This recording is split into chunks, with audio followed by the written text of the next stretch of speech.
Dia 24 de de setembro. Estamos aqui, de 2018. e professor Christian, candidato a vice-presidente pelo Partido Novo, um dos fundadores do partido lá atrás. Me apresenta, Christian. Que é ruim a gente apresentar a gente mesmo. Rogério Schecker, nosso futuro governador, Partido Novo, liderança histórica do país.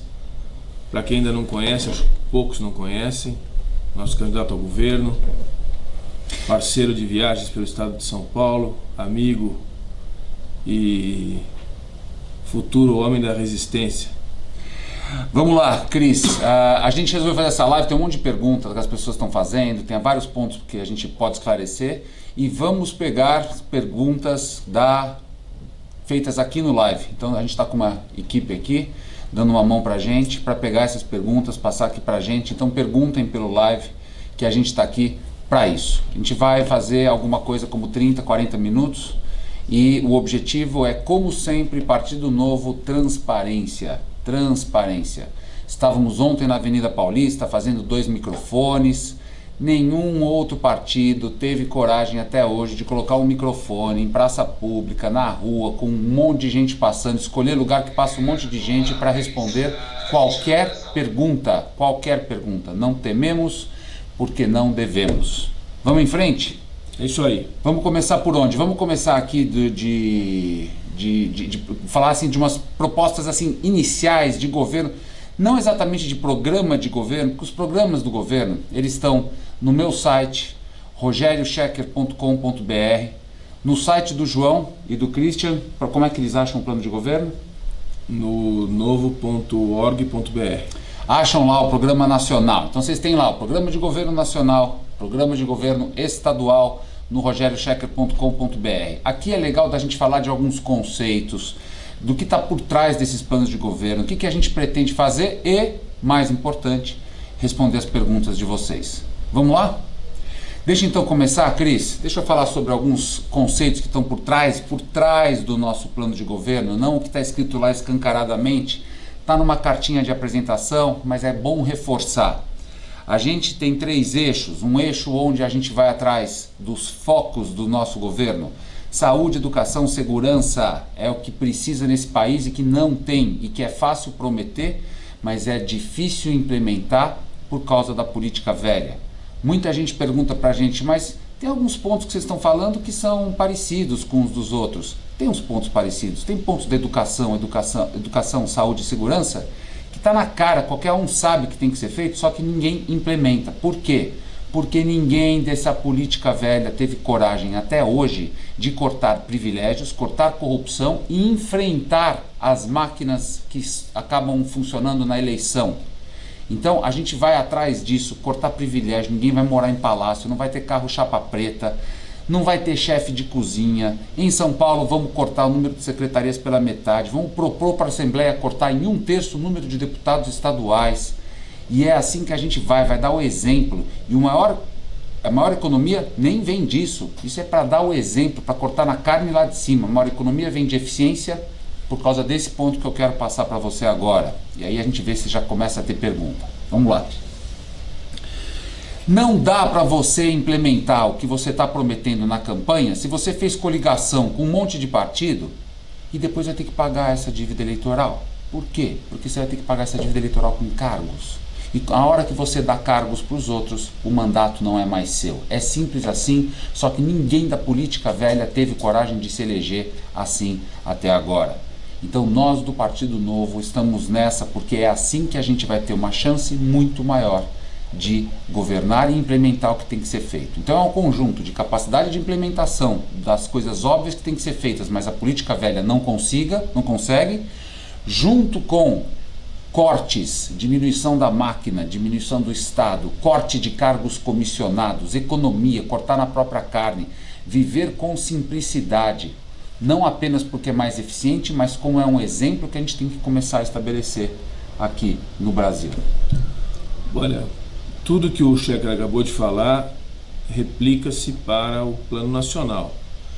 Os primeiros 100 dias, o João, chegando à presidência da República, vai apresentar um plano de redução de privilégios ipsis literis do que foi dito aqui. Não tem chefe de cozinha, não tem motorista, não tem palácio, etc, etc, etc. Também tem um compromisso grande de iniciar o foco nas 3 bases fundamentais onde o Estado tem que estar presente, que é o que o Schecker acabou de pôr: segurança, saúde e educação. O resto, no ambiente federal, vai ter um plano imediato de privatizações, ainda que seja paulatino e responsável, porque quando se trata de privatizações, tanto para federal quanto estadual, tem uma diferença enorme na característica das empresas. Tem empresas que nem privatizáveis são, na verdade elas têm que ser fechadas. Dou um exemplo: EPL, uma empresa que já gastou R$1 bilhão e continua gastando. Nós estamos esperando o trem aparecer até hoje, o trem que vai do Rio até Campinas. Essa empresa não é privatizável, não dá para vender, tem que fechar, tem que pagar as pessoas que estão lá, fechar. Então, assim, são ações imediatas, todas essas que o Schecker elencou, que são ações de redução de privilégio e ações de apresentação para o Congresso Nacional de transformação da reforma do Estado, questão fiscal fundamental, que é, no caso do federal, nos primeiros 100 dias coloca na mesa a reforma da Previdência, a reforma tributária e algumas privatizações para serem pensadas. Esse é um primeiro momento, os primeiros 3 meses. O Schecker vai fazer aqui muito parecido: atacar os privilégios e começar uma reordenação das estruturas de Estado, do Estado de São Paulo. Ele fez a menção aqui à redução de secretarias, também vai haver uma redução imediata de número de ministérios. O João tem falado em 12 ministérios. Acho que aqui o Schecker deve também ter alguma dezena de secretarias. Metade das 25 a gente vai para 12 ou 13. Então é muito parecido, pessoal. É tudo uma ação coordenada e combinada de eficiência e de governança. Muito bom. A Cláudia de Mafra, eu estou acostumado com os líderes lá do Vem Pra Rua de Mafra, não. A Cláudia Mafra pergunta como pretende melhorar a educação. Vamos lá, super rapidamente, Cláudia, o plano é super extenso para educação, de novo, está lá no rogerioschecker.com.br, mas a gente precisa pagar melhor professor, oferecendo uma alternativa de carreira onde ele tenha cursos atualizados, de aprendizagem moderna, não esses cursos ultrapassados que eles têm, e eles ficam dependentes de tempo de casa, tempo de profissão. Não, tem que ser dependente de mérito, e para isso tem que ter avaliação. Então, a gente quer oferecer uma carreira para o professor opcional, onde ele tem cursos absolutamente avançados e se submete à avaliação. Com isso, a gente consegue oferecer um plano de carreira de ascensão salarial mais rápido para o professor. 2, e não está em ordem de importância isso aqui não. 2, a gente precisa identificar quem são as melhores diretoras do Estado, porque a gente já sabe que as escolas dela têm um rendimento muito superior em nota de português e matemática e faltas de português e alunos, de professor e alunos. Então a gente vai criar um centro de inteligência com essas diretoras para que passe essas melhores práticas para todos os diretores do Estado. 3, a gente precisa fazer com que esses diretores só cuidem do que é importante, que é a educação das crianças. Não fiquem cuidando de zeladoria, reforma de prédio, merenda, transporte. Isso tem que ser terceirizado com eficiência e fiscalizado pelo Estado, mas não operado pelo Estado. E 4, a gente precisa aumentar o número de escolas em período integral. A gente só tem 300 e poucas em São Paulo, das 5.400 escolas. E a gente sabe que essas escolas têm melhor rendimento de aluno, possibilidade de reforço e recuperação, pagamento de professores muito mais alto do que os outros, aproximam os pais da escola, que é um fator fundamental no sucesso da educação, e eles tiram as crianças das más influências onde elas podem estar, nas ruas e em outros lugares, e permitem que os pais trabalhem com mais facilidade. Essa última proposta é uma proposta cara, a terceirização é uma proposta que vai acabar economizando dinheiro, a proposta dos diretores é uma proposta baratíssima que dá para implementar nos primeiros 6 meses, e a proposta de aumento dos professores é uma proposta cara, porém fundamental. Por que eu estou falando de caro e barato? Esquisito, né? Falar em campanha de caro e barato? Transparência. A gente já fala agora quais são as propostas, qual é o impacto, o quanto custa e o que depende do legislativo. Isso é uma transparência que só o Partido Novo está utilizando, ninguém mais fez, nunca na história do Brasil. Então é assim que a gente está indo na educação. Olha, deixa eu acrescentar aqui, porque a questão da educação, ela tem as 3 instâncias, né? E tem uma diferença grande aí. Tem que haver uma administração combinada, mas quando se trata de governo federal, você tem um orçamento anual de 130 bilhões, mais ou menos, 130 bilhões de reais para educação.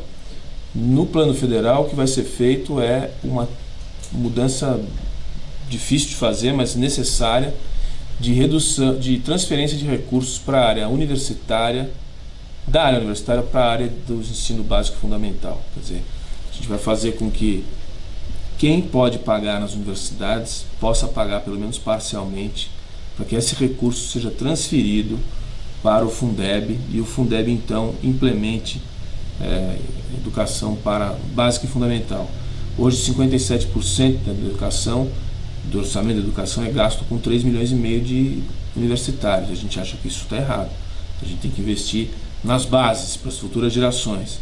Então temos que reverter. Esse recurso não vem de aumento de imposto, ele vem de uma transferência de quem pode para quem não pode. Isso no nível federal me parece que vai ser refeito ou replicado aqui em São Paulo. As 3 universidades paulistas que vivem de 9,5% do CMS também estão todas com um orçamento estourado. Como é que a gente vai fazer para continuar tocando USP, Unicamp e Unesp e ao mesmo tempo melhorar a qualidade das escolas básicas, do ensino básico fundamental? Acho que o Shecker vai na mesma linha. Então é um negócio que ninguém quer enfrentar, politicamente é muito difícil, mas quem fez escola pública, geralmente como nós aqui, é o meu caso pessoal, do Shecker também, sabe que havia possibilidade de pagar pelo menos uma parte. Muita gente podia ter pago e não pagou, e existe aí então um problema de um apartheid social, apartheid educacional, que é perverso nesse país, que pobre acaba ficando com escola pior, escola pública privada, no ensino básico fundamental, e vai para uma universidade privada que é pior do que a pública. Isso é uma coisa mais, uma aberração do nosso sistema que a gente tem que mexer contra todas as corporações. Só para apresentar uma coisa, Shecker, a gente tem uma questão aí além da questão universitária, a gente tem a questão das escolas privadas, que como é que a gente coloca tanta criança que tem que estudar melhor num curto espaço de tempo, com essa reforma das escolas públicas, que demora 4, 5, 10, 15 anos para ser feita, né? Qualidade de professor, qualidade do ensino, do currículo. Como é que você faz isso rápido? Uma das ideias do João é colocar uma parte dessas crianças direto na escola privada através de um subsídio direto, né? O que não significa que as outras crianças que não vão poder ir para as escolas privadas não vão ter um incremento na escola pública. O fato é que a média das escolas públicas brasileiras estão em 76º lugar no mundo e as escolas privadas em 35º. Então a gente pega uma parte dessas crianças mais carentes, de famílias mais humildes, transfere para as escolas privadas que serão credenciadas pelo Estado, e a escola pública ganha um oxigênio para poder reformular na linha do que o Shecker estava falando. Diretoras não indicadas ou diretores não indicados, um modelo de gestão diferente, para que a escola pública chegue rápido no nível de 35º, para igualar esse nível. E importante dizer, tem muita gente fazendo uma pergunta para mim, em cima desse compromisso que o Christian acabou de trazer, fala assim, mas então se o foco vai ser no desenvolvimento das escolas privadas, então o foco de vocês não está na escola pública? Não, não é isso. Esses programas são absolutamente paralelos. Esses programas de auxiliar crianças e colocarem já no sistema privado, ele vai ter que começar devagar, porque não tem oferta suficiente de escola hoje de qualidade para ser colocado também. Então, as coisas têm que ser feitas em paralelo. Começar a consertar a parte pública do ensino, que é gigantesca, é muito grande, tem que ser endereçada, começa imediatamente no dia zero desse negócio todo, tá? É importante que eu estou recebendo bastante perguntas disso daqui. Vamos lá, eu tenho o Ronaldo, nós temos aqui o Ronaldo José de Oliveira, a Gabriela Rangel e o Diego Rodrigo com perguntas parecidas sobre o que fazer com os altos preços dos pedágios. Diego, Gabriela, Ronaldo, super simples. Simples de fazer, mas precisa de política nova, porque com essa política que está aí, eles não estão fazendo. Como é que funciona o negócio? Essas concessões das estradas de hoje, a maior parte delas, as das grandes, começaram lá atrás, década de 90. São concessões de 20, 25, 30 anos que estão vencendo agora. Lá atrás essas empresas tiveram que fazer um baita investimento nas estradas. Elas estavam em um estado péssimo, porque estavam sendo administradas e operadas pelo governo. Esse alto investimento, principalmente em duplicação e criação de postos de serviços, que são os dois maiores custos na hora de você consertar uma estrada, eles foram para o preço do pedágio. E a gente está com esses preços altíssimos de pedágio. Essa é a má notícia. A boa notícia é que essas concessões estão acabando. E ao acabarem essas concessões, o certo para o governo é chamar uma nova concessão. A nova concessionária não tem nem próximo do investimento necessário para ser feito, porque essas estradas já estão, em geral, em muito bom estado.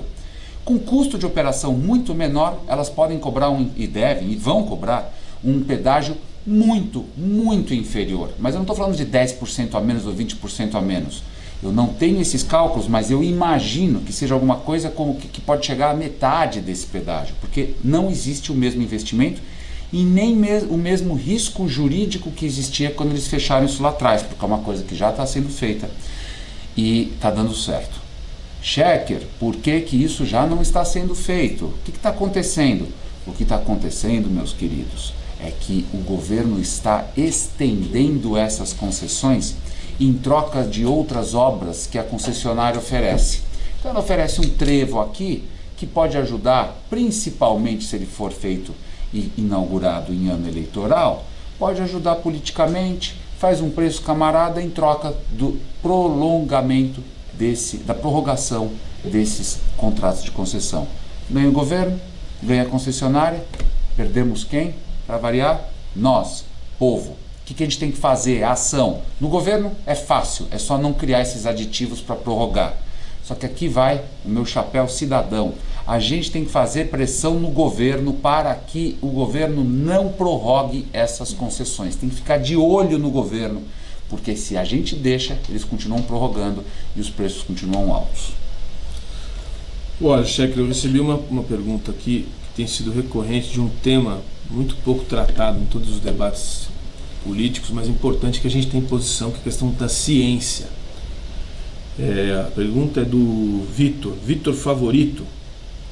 Quais as propostas dos dois para a pesquisa científica? O que a gente tem, haverá incentivo? O que a gente tem trabalhado é o seguinte: eu tive na Academia Brasileira de Ciências, falando no Rio de Janeiro, falando com alguns representantes da ciência brasileira, e aprendemos duas coisas que vão ser implementadas. A primeira é que orçamento científico não pode ser objeto de administração do Ministério do Planejamento.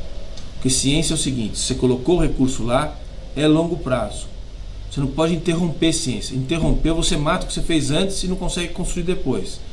Então isso é muito importante. A gente vai transferir a administração do orçamento da ciência, do Ministério do Planejamento, para o Ministério da Ciência e Tecnologia, como deve ser. Na verdade, não é o Ministério do Planejamento, é que quando vai fazer corte horizontal de despesas, corta para todo mundo e corta a ciência junto. Não tem uma visão de ciência no Brasil. Então isso está assumido em programa. Só que ciência é um assunto muito maior. Você tem, por exemplo, questão de interesse do Estado, problema de satélite binacional com a China. Também é coisa que o Brasil interrompeu e o projeto parou, não por causa da China, por causa do Brasil. Depois volta todo torto. Então esse tipo de coisa não pode cortar. Tem por questão das bolsas de estudo, desde bolsa de iniciação científica até bolsa de pós-doc, CNPq, CAPES e as estaduais. A estadual FAPESP, no caso do Shekhar, funciona bem melhor do que a média nacional. A FAPESP tem lá 1 bilhão de recursos e tem um método de controle bem razoável. No Brasil já ficou mais complicado. Tem uma irregularidade que melhorou em comparação na minha época. Eu fui bolsista do CNPq, por exemplo, e a gente ficava sem receber 3 meses. Hoje já não acontece mais isso. Mas cogita-se, por exemplo, do ano que vem, ter um corte de novo horizontal e pararem de pagar as bolsas de estudo para um monte de gente. Isso no nosso governo jamais aconteceria, porque a gente tem ideia de como funcionam esses processos. São processos de gente que está no meio do curso, no meio de uma pesquisa, no meio de um projeto, não pode cortar. E não são recursos tão relevantes que vão fazer diferença no sistema geral do orçamento brasileiro. Tem muita coisa, muito desperdício aí que você podia cortar que poderia ser feito imediatamente. Então, tem várias instâncias. E finalmente, instituições de pesquisa, empresas como a Embrapa, por exemplo. Ah, vocês vão privatizar a Embrapa? Não dá para privatizar a Embrapa, pessoal. Ninguém vai fazer isso. O que tem que acontecer é que tem que aumentar de forma muito significativa os projetos combinados com empresas privadas, brasileiras ou internacionais. Hoje a Embrapa gasta R$1 bilhão e ela gasta quase tudo com aposentadorias e funcionários. Ela não tem quase recurso para fazer pesquisa de verdade, comprar novos materiais, buscar novas tecnologias para fazer pesquisa. Não tem. Ela tem que fazer acordo com quem já tem. São empresas geralmente internacionais que põem muito mais dinheiro nisso. E existe uma resistência em fazer isso na Embrapa e nas instituições brasileiras, universitárias em geral também, de lidar com o setor privado. Isso tem que mudar. Então a gente quer promover uma nova governança. Mas ciência é tema fundamental na nossa agenda. Perfeito. Vamos lá.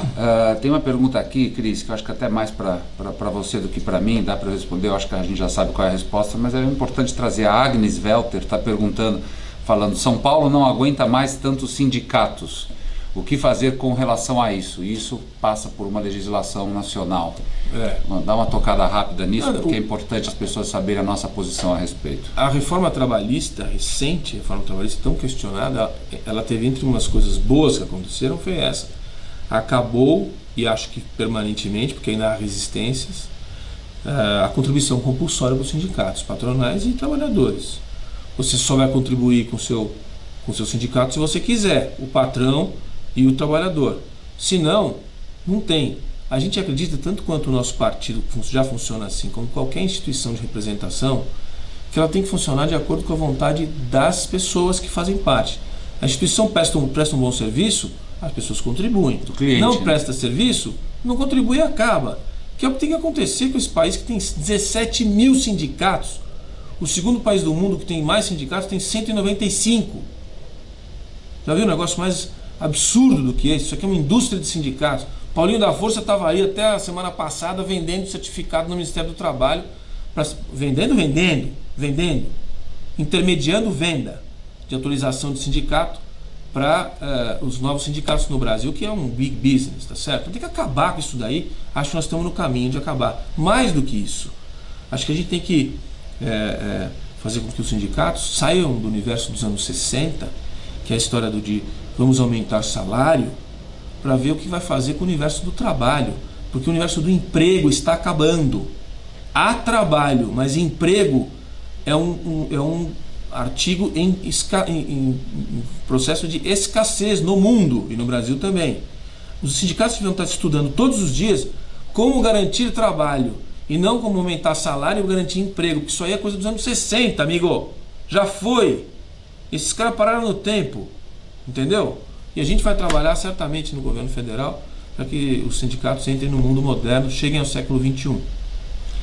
Vamos lá.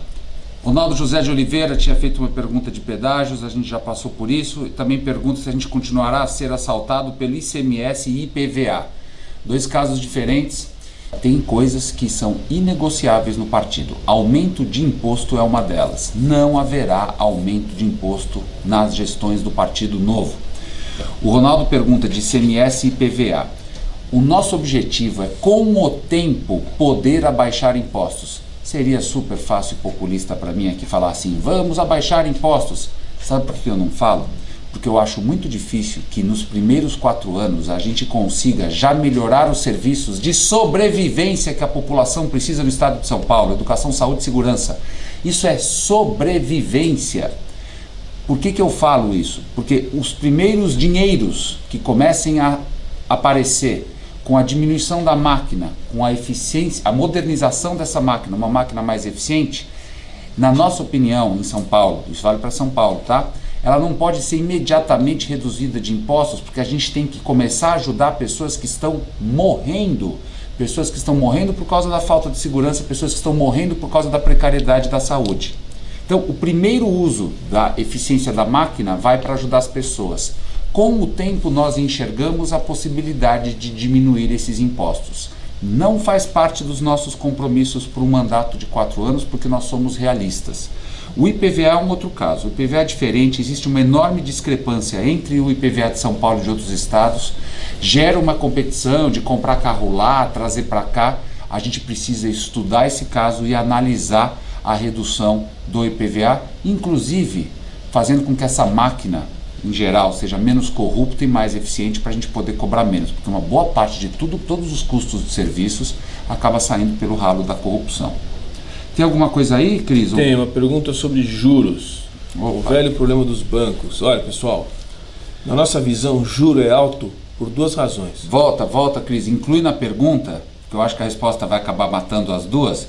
Inclui na pergunta, mas o João Amoedo é um banqueiro e ele vai defender os bancos, ele já foi funcionário do Itaú, então ele só vai defender os bancos? Algo me diz que a resposta passa pelos dois. Não, boa, Checa. No final é o seguinte, o João trabalhou a vida inteira em banco, fato. Ele foi funcionário de banco. Se ele fosse dono de banco, então a gente não teria nada contra, acho que seria até bom para ele e para nós. Mas ele nunca foi dono de banco, nunca foi banqueiro, mas ele, desde que foi candidato a presidente, promoveram ele a banqueiro. Então, enfim, tem que colocar as coisas no devido lugar. O fato é que o candidato dos banqueiros é aquele que foi chamado para jantar há um mês atrás aí, pelo Trabuco, presidente do Bradesco, e pelo Setúbal, presidente do Itaú. Chama-se Geraldo Alckmin. Esse é o candidato dos banqueiros. O nosso candidato, João Amoedo, diz o seguinte: primeiro, há uma concentração nos bancos de varejo. Os atacados até que tem concorrência, mas os de varejo têm uma concentração muito grande. Não é uma conspiração, é também uma concentração de origem regulatória. É muito difícil ter um banco nesse país. Tem banco indo embora porque não consegue trabalhar no nosso ambiente. Tá Só certo? no nosso ambiente. Certo. Então também tem uma questão que os bancos têm razão. Mas o fato é que os juros são altos, que existe uma concentração. E os juros são altos por quê? Duas razões para encerrar. Primeira, porque o governo gasta demais. Como ele gasta tudo que ele arrecada, ainda pega recursos da poupança privada, do nosso dinheiro que está nos bancos privados, o dinheiro que sobra é caro. A indústria vai pegar no banco, o cidadão vai pegar no banco, o dinheiro que está lá, que está disponível, é muito pouco, então ele é caro. E o segundo ponto é o seguinte, o juro é alto porque não tem concorrência. Quando tem pouco banco, fica fácil de você emprestar dinheiro para o governo, ou não tem concorrente emprestando mais barato, todo mundo empresta caro. Então como é que mexe nisso? Você tem que primeiro fazer um governo que gaste menos, certo? Que é o que nós estamos falando aqui desde o começo da conversa, desse partido fala todos os dias. Um governo que não seja perdulário, corrupto, ineficiente, canalha. E, primeiro ponto. E segundo, que tenha concorrência. Então o João já propõe no nosso programa, tem a ideia de privatizar o Banco do Brasil e a Caixa Econômica Federal. Que são os dois, o terceiro e o quarto banco, ou enfim, os quatro maiores bancos são dois públicos e dois privados. Imagine se fossem os quatro privados. Já daria uma bela diferença. E tem todas as consequências de você privatizar esses dois bancos, que daria a eles mais eficiência, os funcionários desses bancos iam ganhar mais, alguns privilegiados indicados não iam trabalhar mais lá, mas por consequência quem trabalha duro e é bom funcionário ia ganhar mais e ia ter bônus mais alto. Então, é uma concorrência importante que a gente quer colocar na questão bancária com pelo menos quatro grandes bancos em vez de dois. Lembrando que as nomeações das empresas estatais, das autarquias, dos órgãos que fazem a regulamentação do governo, não são todos, gente, mas a maior parte desses cargos hoje são indicações políticas. Dá-se a Secretaria e Ministério dos Transportes para o PR, dá isso para um outro. É de lá que esses partidos acabam tirando a sobrevivência deles. Pensa na mala do Guedel. 51 milhões, gente, no apartamento do Gedel, ministro de Temer, e Temer ainda continua aí. Então, cuidado com essas indicações políticas. Quando a gente pensa em empresa estatal, a gente pensa numa empresa que deveria ter um objetivo de atender a população e ao governo, sem gerar prejuízo ao governo, só que gera prejuízo ao governo e acaba não oferecendo o que deveria de serviços à população porque é politizado. Isso é importante dizer. Como dizem, as estatais, elas são estratégicas mesmo. Elas são estratégicas para os políticos que estão aí. Mas tem gente que também me pergunta, Cris, me perguntam assim, mas vocês não iam administrar bem as estatais? A gente ia fazer o melhor para administrar bem as estatais. Inclusive, as estatais, nós temos que passar pelo Congresso para que a privatização delas seja aprovada.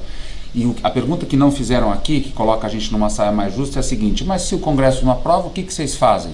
A gente, no primeiro dia de governo, já coloca para tocar essas estatais pessoas que são competentes, íntegras, estejam alinhadas com os princípios de ética do partido, que isso já vai melhorar enormemente essas estatais, já vai economizar dinheiro e provavelmente melhorar os serviços.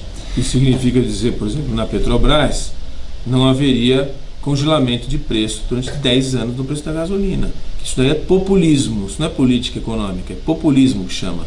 E o que acontece depois? Acontece o que aconteceu agora. Você tem que corrigir e dar um choque de preço e de custo, e todo mundo fica desesperado porque acha que a Petrobras é incompetente e que o Pedro Parente é um canalha. Na verdade, ele estava fazendo o serviço certo. E por isso que a resistência veio e derrubou o Pedro Parente. Então é assim, estatal tem que passar por esse processo de depuração, se ainda for estatal, com gente competente, gente séria que trabalha na lei de mercado. Pega o caso da Petrobras, que é o mais gritante, mas depois tem que passar por um processo de privatização, que é o que aconteceu com a Vale, que valia 2 bi, privatizou em um ano, passou a valer 6 bi. É assim que acontece. Vamos lá, Elisângela Rangel está fazendo uma pergunta na mesma linha do Ricardo Aparecido dos Santos, que é: como um teto e congelamento de gastos, o novo poderá ajudar? Como? Com um teto e congelamento de gastos, o novo poderá ajudar a segurança pública, que está um caos. Vamos lá.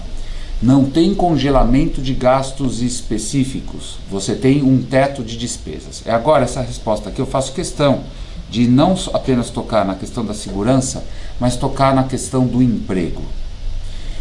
Gente, não existe credibilidade num governo que gasta mais do que ganha e não tem um plano decente para sair dessa dinâmica. Quando um país tem essa realidade, os investidores fogem.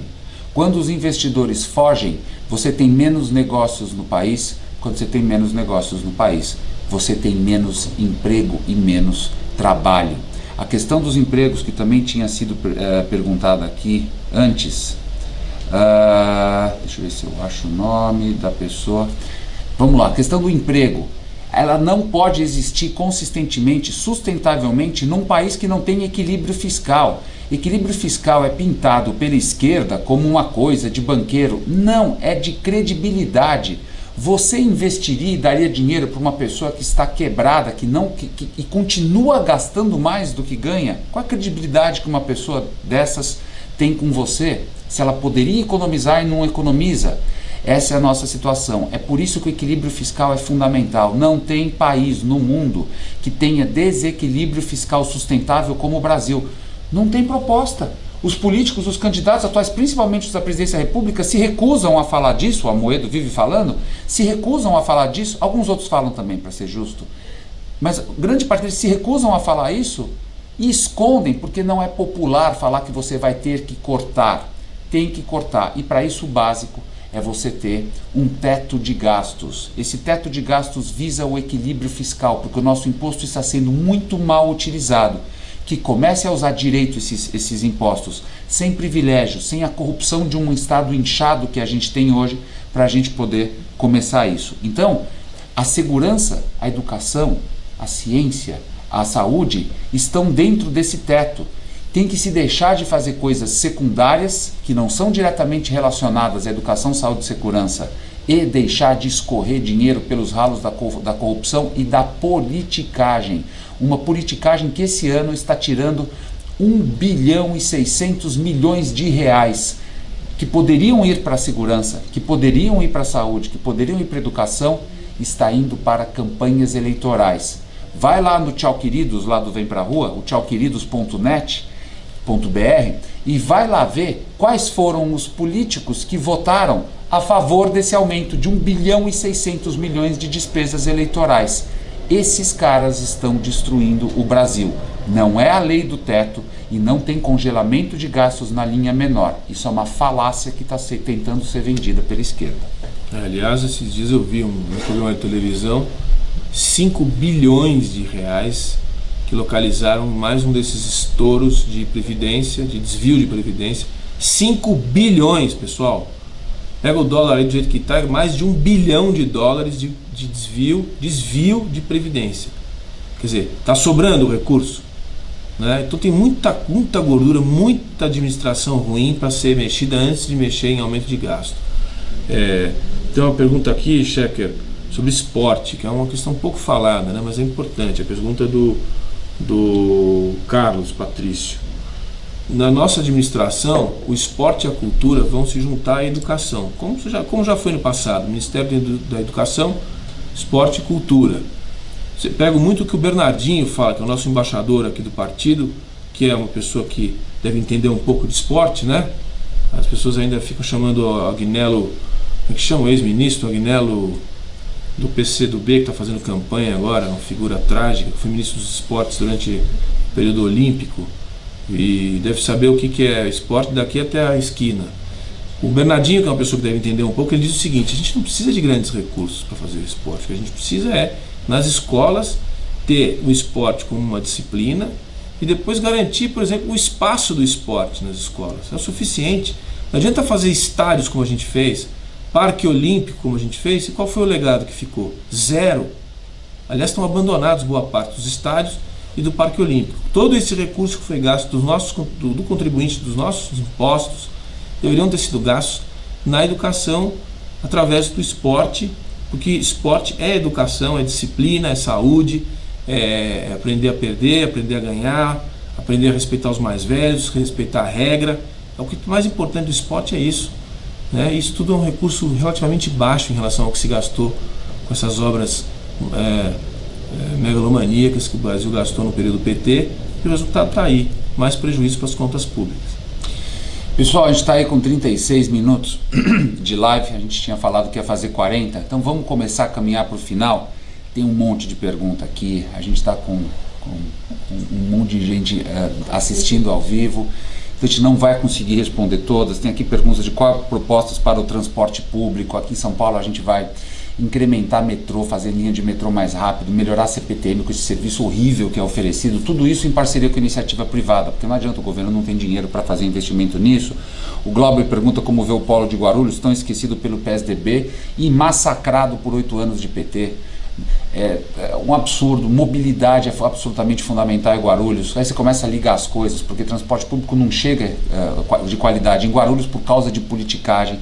A gente tem que construir estradas de ferro no estado de São Paulo, elas não são construídas hoje porque não dá tempo de aprovar na própria gestão e não dá para ser usado para fins eleitorais, é uma vergonha. A gente no Partido Novo vai criar planos de longo prazo, que vai ser inaugurado no outro governo, seja de quem for, mas a gente já vai começar o projeto para ele ter que ser acabado. Só assim que você vai ter transporte público de qualidade no estado de São Paulo, é a mesma cabeça no nacional. E tem aqui uma lembrança importante que estão me pedindo. Gente, quem for votar, agora começa a fase que as pessoas começam a olhar outras coisas que não são presidente, senador, governador, deputados estaduais e federais. Não vote apenas na legenda do Novo, vote no candidato, porque esses candidatos precisam de uma cota mínima para serem eleitos. Não adianta todo mundo votar só na legenda do Novo e em branco para deputados, porque ou votar só na legenda para deputados, porque quando isso acontece os deputados deixam de ter uma cota mínima. A gente pode ter direito às cadeiras, mas não ter deputados com a cota mínima vai ser um desperdício, porque essas vagas vão para a velha política. Um outro ponto que eu queria só ressaltar antes de partir para o fechamento é o seguinte: eu dei uma entrevista na CBN na sexta-feira passada, e aí veio um ponto que foi mal compreendido, eu acho que em grande parte por culpa minha, que foi mal explicado. Eu falei, eles me perguntaram sobre parques estaduais, o que fariam com os parques. Em primeiro lugar, gente, Parque do Povo, Parque do Ibirapuera, aqui na cidade de São Paulo, não são parques estaduais, são parques municipais que estão tentando ser privatizados e que estão nesse processo, aliás, encabeçados por um secretário municipal que é do Partido Novo, que é o Wilson Poit, que está fazendo um trabalho incrível, está sendo cobrado falando que nada aconteceu, só que o ciclo dessas coisas leva 800 dias. Eu expliquei isso lá na CBN também, dá uma olhada, porque a entrevista levou 1 hora e eu vou muito mais fundo em vários pontos. Aliás, desculpe, Cheque,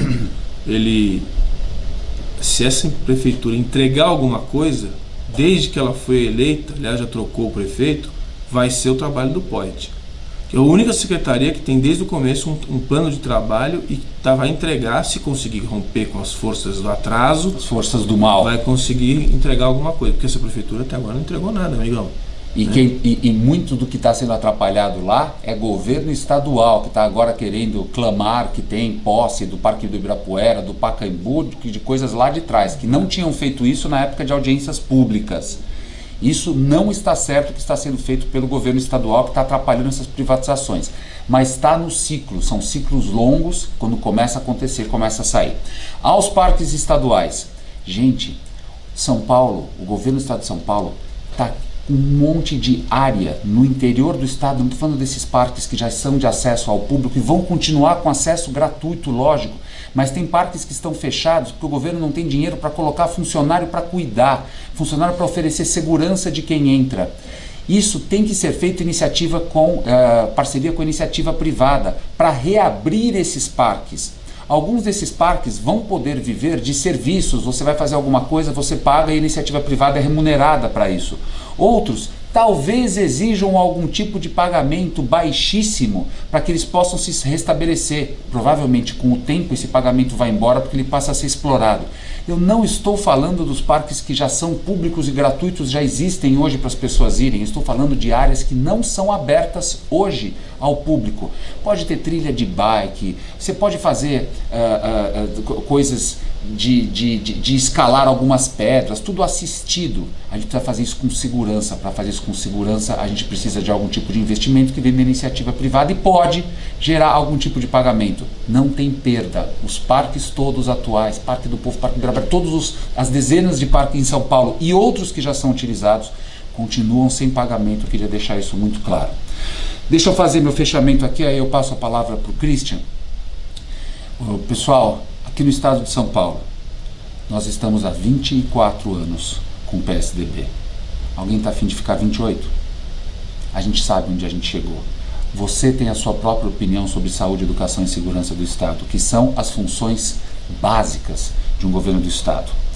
A gente está oferecendo uma proposta nova para acabar com privilégios, diminuir o número de políticos, diminuir o número de indicações políticas, cortar na própria carne os privilégios e as mordomias que o governo hoje tem, para dar o exemplo, começar a economizar dinheiro.